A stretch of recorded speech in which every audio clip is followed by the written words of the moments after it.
We begin by praising Allah, and we praise Him and we seek His help and we ask for His forgiveness. We seek refuge with Allah from the evil of ourselves and from the evil consequence of our evil actions.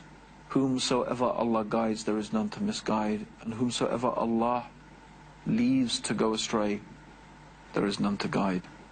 And I testify that Allah alone is worthy of being worshipped, and that Muhammad is the servant of Allah and His final messenger.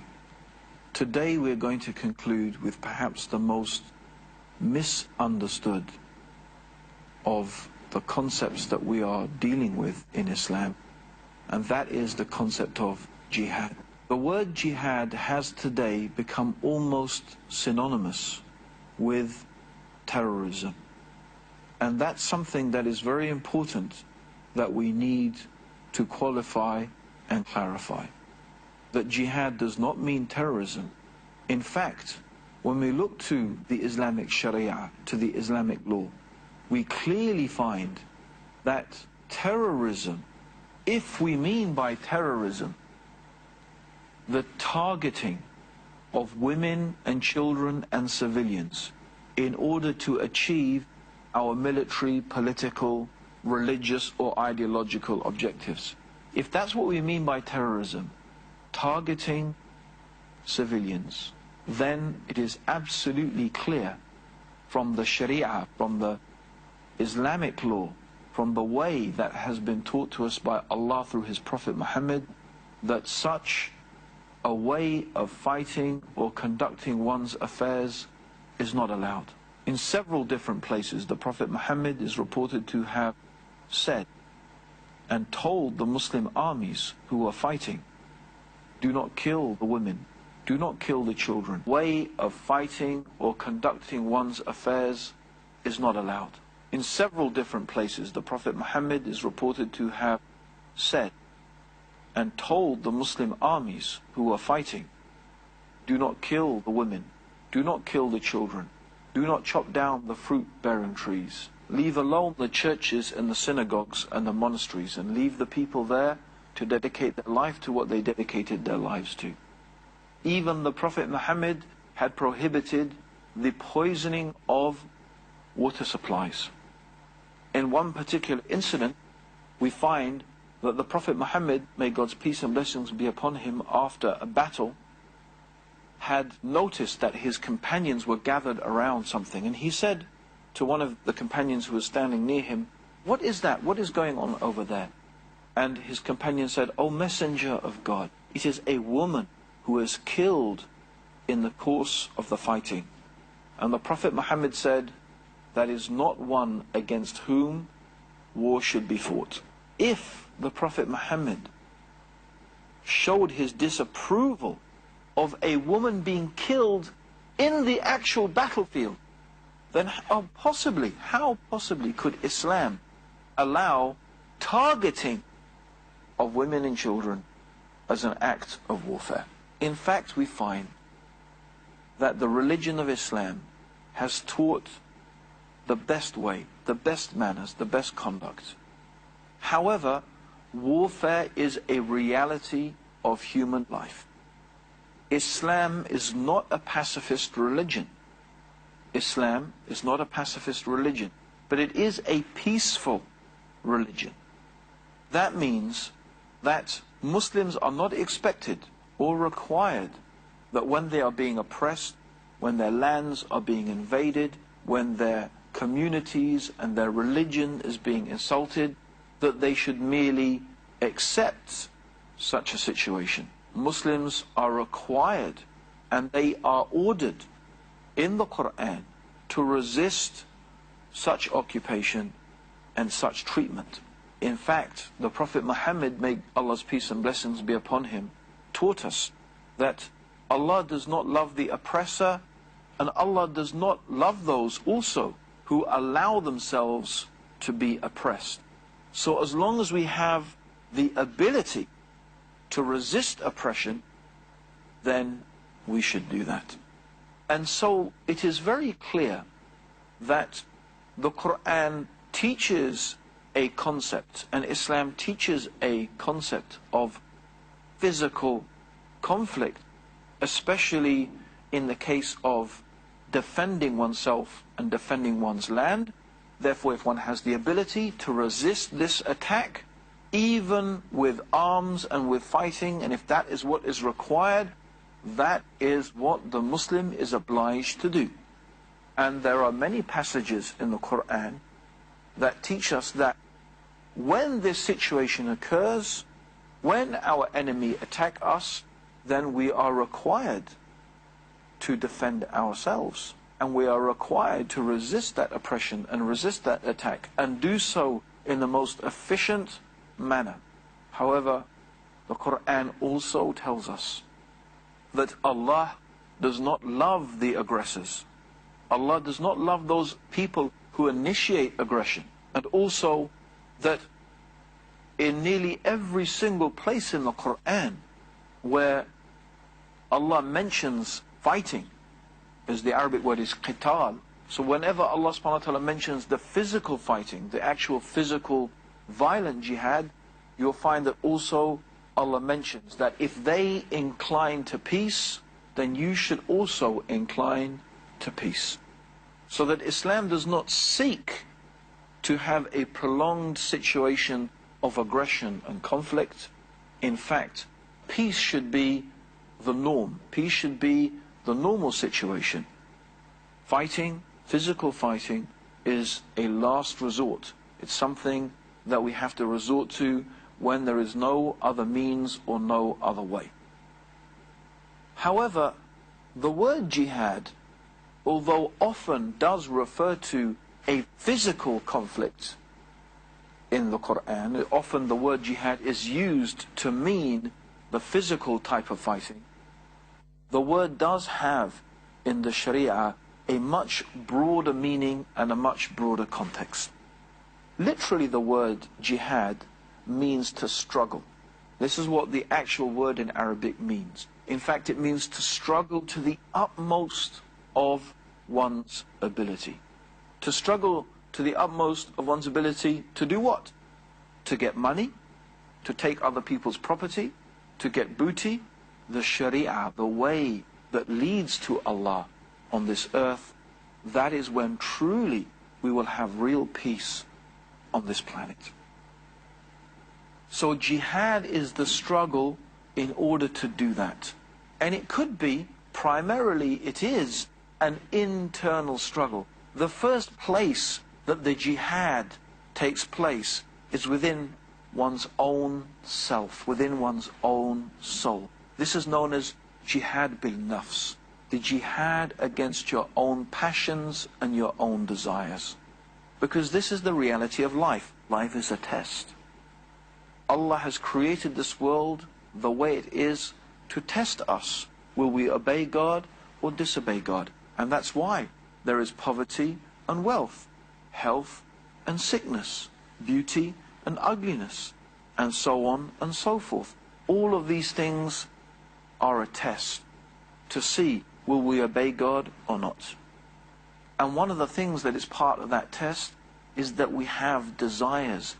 The human being has passions, desires. There are many things that we desire: money, wealth, children, land, houses, successful businesses, to be beautiful, to be famous, power, knowledge. There are many, many desires in addition to these that the human beings have. But the jihad of oneself is the fight to control these desires, to control them so that we are always within the boundaries of what the Sharia or what the Islamic law teaches, that we do not transgress or go beyond those things that God has forbidden and prohibited for us, that we always stay within the realm of what is allowed. In fact, one of the beautiful things about the Sharia is that in general everything is allowed, except those things that have been specifically prohibited. This is in terms, of course, of the worldly things. In terms of the religious actions, the actual acts of worship, is the other way around. When it comes to worshipping God, we can only worship God the way that has been prescribed. We can't invent new ways to worship God. We can't introduce new systems or new ways or new acts of worshipping God. We have to confine ourselves to the way that has been taught to us by the Sharia.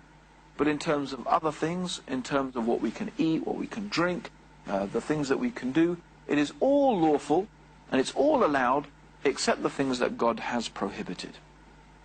So this is the struggle, the internal struggle, that I should make my soul and my mind and my heart in a state of obedience and submission to God, so that in my mind and in my heart is the love of Allah.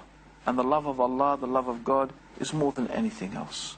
And that I put my faith in Allah, and my trust in Allah, and my hope in Allah.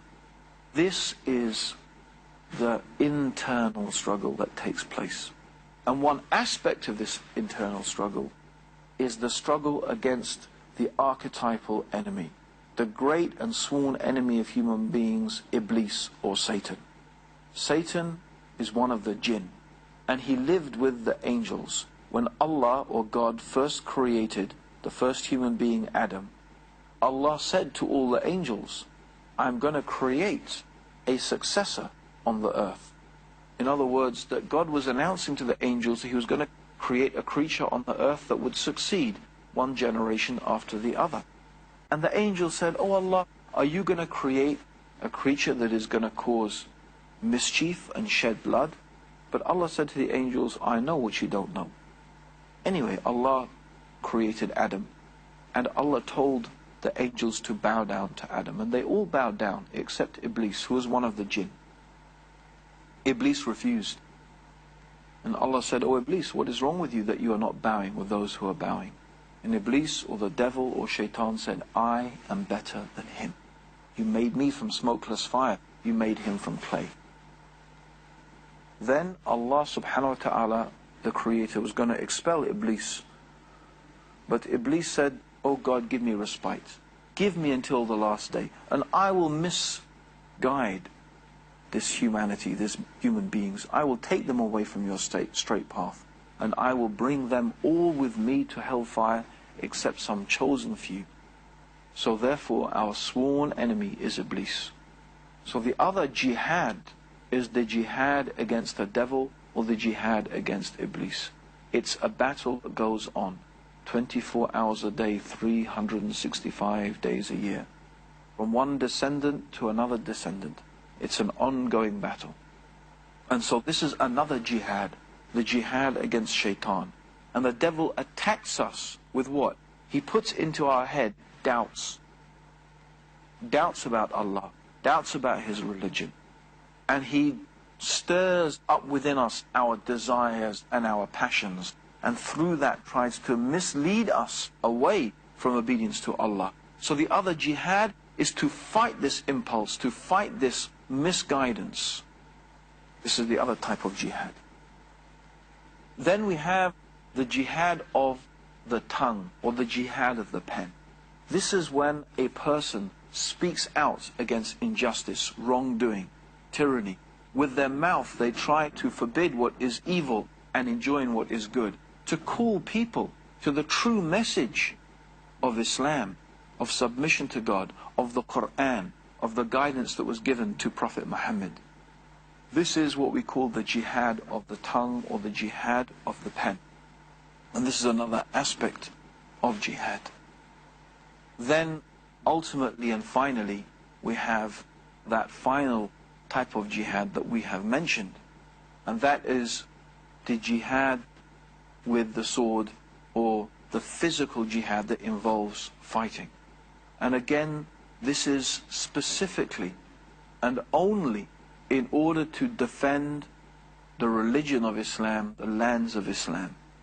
Someone once came and asked the Prophet Muhammad, O Messenger of God, one of us fights in order that he may be known as a brave fighter. Another one fights in order to capture booty. Another one fights for his tribe, or fights like for his, or for example, fights for his country, an equivalent may be. Which one of us, he said, is fighting jihad?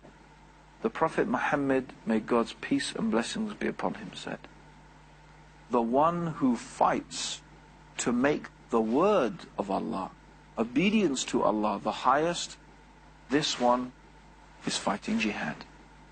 And so this jihad, this struggle to manifest and to make clear and to make uppermost obedience to God, to make predominant that way of true peace and true happiness, this is an intrinsic, vital and essential part of the religion of Islam. In fact, the Prophet Muhammad, may Allah's peace and blessings be upon him, he described it as the peak of the matter, the very peak of this matter of Islam. And it is this jihad, this struggle, this fight to make obedience and submission to God the uppermost, that is so essential and important to the success, to the actual success of the Muslim individual and the Muslim nation collectively. Indeed, the Prophet Muhammad said that when we abandon this struggle, when we leave it and we become happy with our daily lives, going to work, farming the fields, doing our business, when we leave the struggle to make Allah's word the highest, and when we just become content with our daily lives, then we will find that Allah will allow our humiliation. In other words, we will find ourselves in a bad condition. We will find ourselves humiliated. And in fact, the Prophet Muhammad said, may God's peace and blessings be upon him, that Allah will not lift this humiliation from us until we come back to our deen. And the word deen in Islam means, it's often translated as religion, means our way of life, our manner.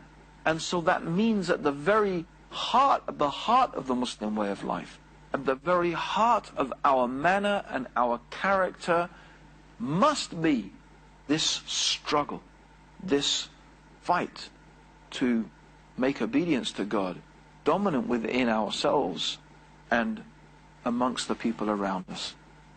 However, it is very important to point out that Islam does not allow us to compel anyone to be Muslim. It is very clearly stated in the Quran, La ikrah fid din. There is no compulsion in religion. Truth stands out clear from error. Islam itself means a willing submission to God.